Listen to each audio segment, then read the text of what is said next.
Alright guys, TacticalRab here and I hope you're all doing well and enjoying your day so far. To cap off one of the best championship Sundays in recent COD memory, the drama's hitting the timeline immediately after the fact. It seems that any time Scrappy and Drazah come anywhere near each other at these events, things absolutely pop off after the fact regardless of the circumstances. The craziest thing is to me, all these tweets are still live on the timeline. We've got lots to dive into today. Very much interested in your thoughts in the comments below. Hit the like button if you enjoy. Subscribe if you're new as always. This is of course another OpTic Denny masterpiece after yesterday's championship results. I think the only thing that could have made Championship Sunday better yesterday was a more competitive grand finals. Gotta be said that Toronto now, kind of champs vibes here, right? Champs last year. Different team, to be fair, they had Hixie then. Now, of course, they have Envoy on their roster, but it was kind of similar in the sense that they were clearly second best, and they were just kind of getting farmed here from start to finish. Insight didn't have the greatest grand finals. Of course, he had 3 earlier in the Championship Sunday as well on that control, which I don't even think I mentioned yesterday because there was just so many storylines to get into.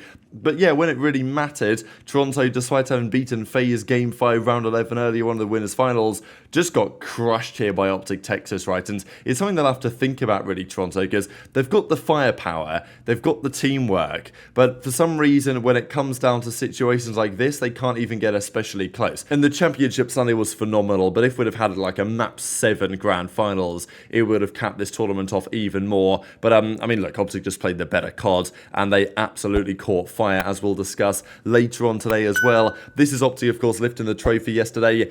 Great moment, right? Because for Dashy, it's been 805 days, I believe it was, over 2 years, since he won his last championship at the start of the Vanguard season. And I was wondering whether he would win a championship for OpTic Texas again, certainly in front of the home crowd. We've talked about it for some time, and Dashy this season, I wouldn't say he's been underwhelming, because Dashy's a great guy, phenomenal player, like, insane aim. Obviously, we always talk about these things, but getting those victories hasn't been the case for the last few years, and the question has always been exactly why that has been the case. When Kenny joined this team, I was convinced it was a good idea, and I've said multiple times that if they were to ever get rid of Kenny, I think it would be a major mistake. You know, people have said, even earlier this weekend, Kenny's got to go, Scrappy needs to come in. Would they be bad if they did that move? No, I mean, let's be honest, but I do think Kenny's been such a valuable piece for their culture, for their chemistry, all these other factors, and it's interesting, right, because when Kenny joined, I was convinced it would be a massive positive for their culture, their ability to win, and their mentality, all these other things, and I think we've seen some evidence of that,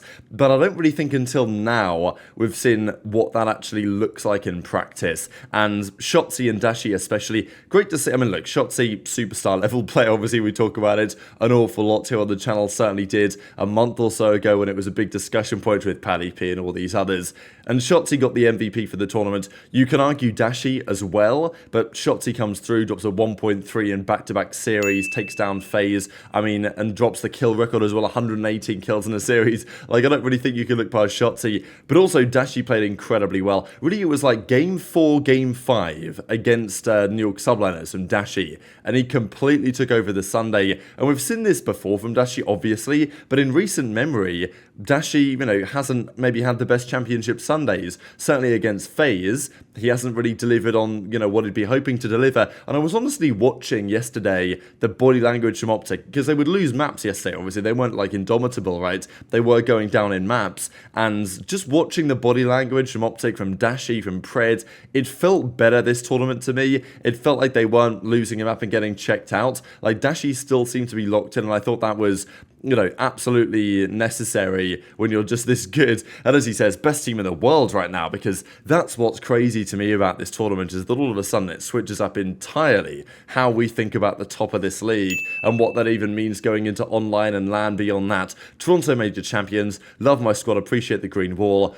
In the crowd and online, of course. I do wonder as well, given we're going to discuss FaZe and the whole Drazah stuff in a second, whether what we're about to discuss has any bearing on how that team is internally, but we'll get into that. And even as Octane says, you know, you're welcome for me retiring and you getting Kenny, finally taught the org how to win again. So look, I do think Kenny deserves a lot of credit here for joining the team, and you can argue whether it's entirely on Kenny or whatever you want to say, but there's got to be a correlation, right? I mean, Kenny joins the team, there was lots to talk about what that would do for these guys, and well, here we are having them won the 3rd event of the season. As Octane though does say, Envoy won a championship with Toronto earlier this year. Drazah won a championship with FaZe, second event of this year. Now OpTic won the championship here, and of course it's Kenny this time. All the three boys of Octane last year on the Los Angeles Thieves. So, you know, he might have ruined the league, but in some ways he might have made the league rather good, because there was some concern for myself coming into this tournament that FaZe were going to be like, you know, 2 or 3 steps ahead of everybody. And I thought going into Sunday, like, damn,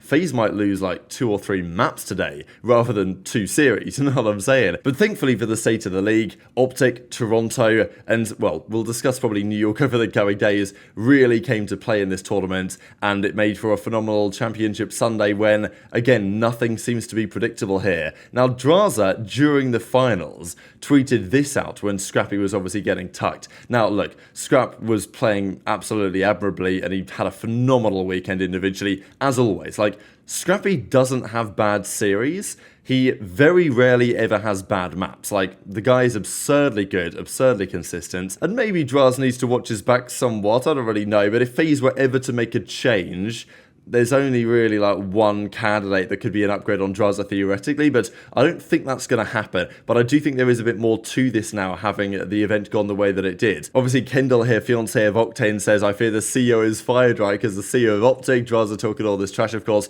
goes down to that crazy 3-2 yesterday. And it really started here, I thought, when he shot bodies going up 5-4 in that Rio Search and Destroy. Then they lose the round 11 when Scrappy guns him off the bomb. That's a 3-2. FaZe go down to losers, knocked out by OpTic, and obviously Drazah was responding to it. Now, that is not where the drama of the day ended. And, I mean, look, we were having a nice steak dinner out last night. Dashy and Priestahh are certainly going to get theirs in due course. We'll figure it out at an upcoming event. It's just the timing is difficult to make it work, but, you know, glass of red wine, ribeye steak, it don't get any better than this. And I was refreshing the timeline and seeing all this absolute chaos go down.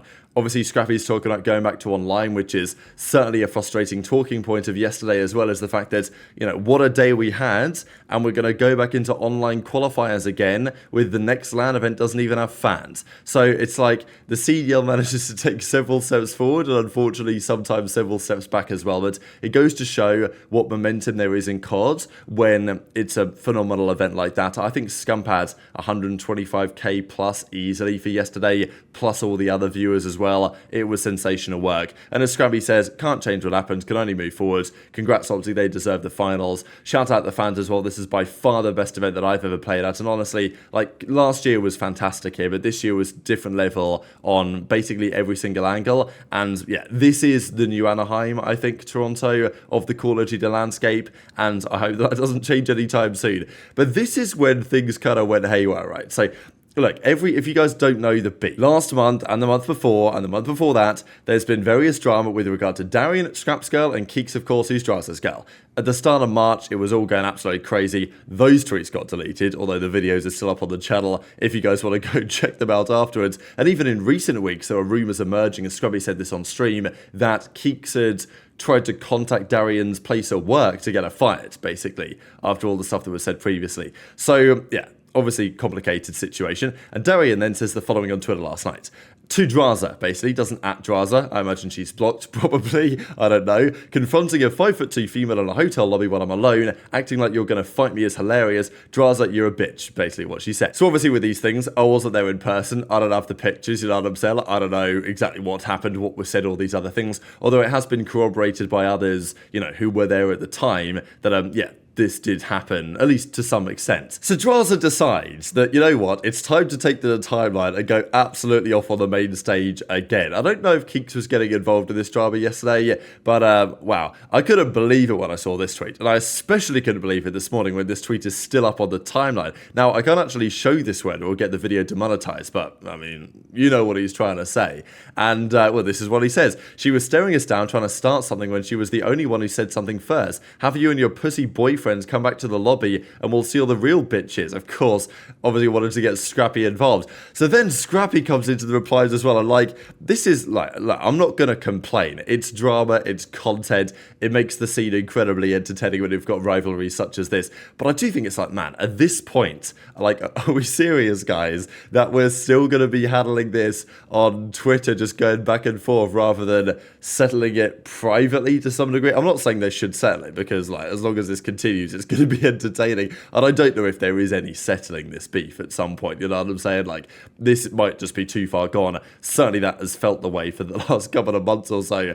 But these guys played Game 5, Round 11. It was entertaining because Drazah had won the majority of those series in recent time. He had told Scrappy after Major 1, or certainly after Major 2, like, hey, you were top 4, I won the event, where were you? You know, where's the challenge type thing? And Scrappy said, yeah, I got no problem playing you again. Don't worry, I'll be there. And then takes him down 3-2 in that Game 5, Round 11 crazy series yesterday. And then OpTic knocked him out of the tournament, right? So as Scrappy says, brother, you saw me multiple times backstage outside the venue. Plenty of things to say to me. But the only thing that you've said to me in 4 days is you're terrible. Relax, brother, you ain't going to do anything. So, you know, maybe there was a chance for Drazah and Scrap to kind of not make up, but, you know, shake hands and say, all right, maybe it's time to put this whole thing behind us because it's probably not helping our relationships, like in our personal lives and also with the team and elsewhere. Certainly, I think that's the case for Drazah. And then he goes on to say, all you do is lie. Nobody is scared of a skinny boy who took testosterone to feel more manly, lol. Tell your girl, I'm just going to say that, to stop lying and keep her mouth shut if you two won't do anything when you see us.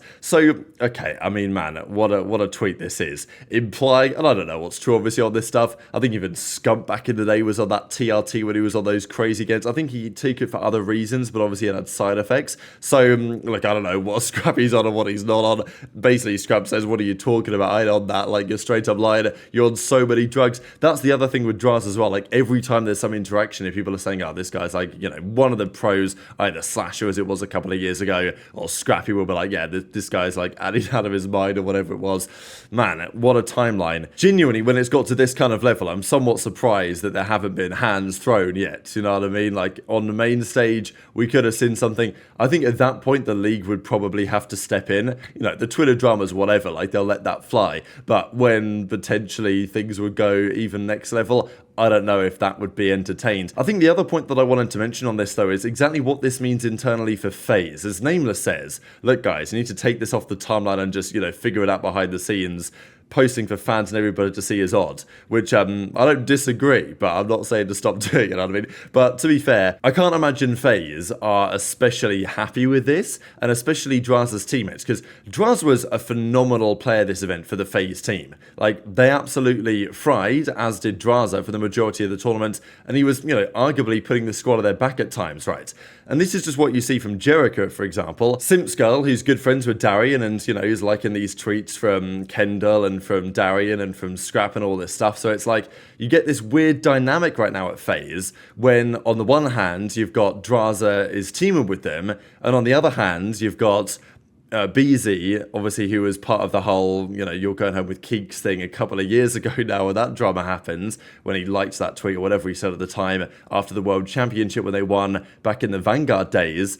And then you get this interesting dynamic where, you know, the FaZe trio probably aren't especially happy with all of this stuff happening, and I don't know, it must be causing some sort of friction and division there internally. Whether that's enough to be problematic in due course, I don't really know the answer to that question, but it's just a big storyline to keep your eyes on. So, absolute madness, as always, but very much intrigued to your thoughts in the comment section below. Hit the like button if you enjoyed, subscribe if you're new, take care, and I'll see you next time. He played unreal today. He's unreal. Who were the two people that didn't vote him for MVP? I don't know. I really don't know. I gotta figure this out. I would love to get names and faces. It's random users, bro. It's a user voted thing. It was Drazah and Keeks. God damn. No, that's crazy, bro. Come on, bro. That's not right, Chris. That's not right. No, that's insane. That's actually crazy. It's a good one. It's a good one. It's a good one. It's a good one. We'll give it to you. But Dorothy, I'm not